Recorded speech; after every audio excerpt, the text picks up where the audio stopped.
রাধে রাধে সবাইকে। আজকে একটা কেকের রেসিপি শেয়ার করছি, এটা নতুনত্ব স্টাইলে।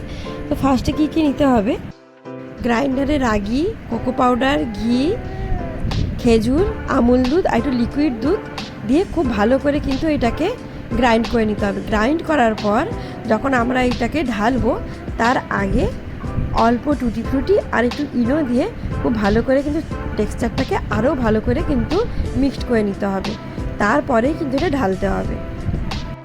এর জন্য যেহেতু চিনি বা গুড় কিছুই অ্যাড করা হয়নি, খেজুর অ্যাড করা হয়েছে, তাই একটু ভালো করে টেস্ট করে নিতে হবে যে মিষ্টিটা হচ্ছে কি না।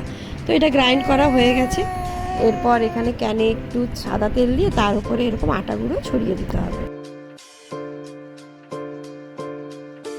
এটা এখানে হয়ে গেছে। আর এবার যেটাতে কেকটা বসানো হবে সেই ওভেনটা কিন্তু অন্তত 15-20 মিনিট আগে থেকে আঁচে বসিয়ে রাখতে হবে, এখন খুব গরম যেন হয়। এবার এটা মোটামুটি গরম হয়ে গেছে। এবার কেকটা এখানে ঢালা হচ্ছে।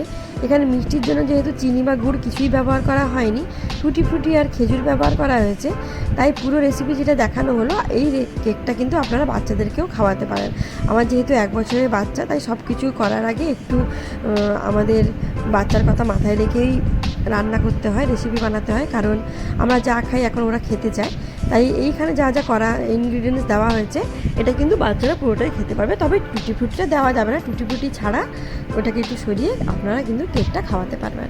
আর এই কেকটা কিন্তু বানাচ্ছি ছর্দি। আর এই যে এখানে ঢালা হয়ে গেছে, উপরে আবার একটু ডেকোরেশনের জন্য একটু টুটি ফ্রুটি আর মাঝখানে একটা চেরি ফল দিয়ে দেওয়া হলো। এবার এটাকে ওভেনে বসানো হবে। ওভেনটা গরম হয়ে গেছে, খুব সাবধানে এটাকে এইভাবে বসিয়ে দিতে হবে ঢাকা দিয়ে।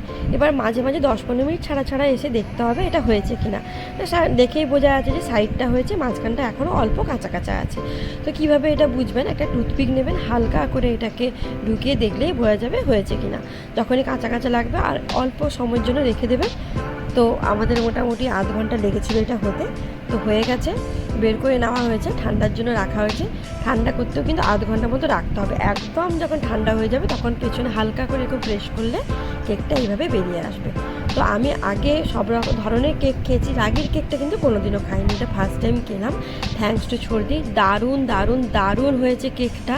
মানে এতটাই ফ্লাফি, দেখে বুঝতে পারছেন ফ্লাফি প্লাস এতটা টেস্টি। মানে খেজুর দিয়ে বানানো, মানে খেয়ে তো বুঝতেই পারবে না যে খেজুর দিয়ে, মনে হবে যেন চিনি বা কিছু গুড় দিয়ে বানানো। মিষ্টিটা একদম পারফেক্ট। আর টুটি ফ্রুটির জন্য হালকা মানে মুখে অল্প অল্প কচকচ কচকচ করছে। এত সুন্দর লাগছে কেকটা খেতে, মানে একদম নতুনত্ব। বাড়িতে যারা কেক বানান বা নাও বানান তারা একটু ট্রাই করে দেখতে পারেন, আর কেমন হয়েছে আমাকে জানাবেন। আর এটা কিন্তু বাচ্চারাও যেহেতু খেতে পারবে বললাম, বাচ্চার কথা মাথায় রেখে এটা বানানো, আপনারা বানিয়ে দেখতে পারেন। তো যাই হোক, আজকের মতো এখানে রেসিপিটা শেষ করছি। কেমন লাগবে জানাবেন। Thank you.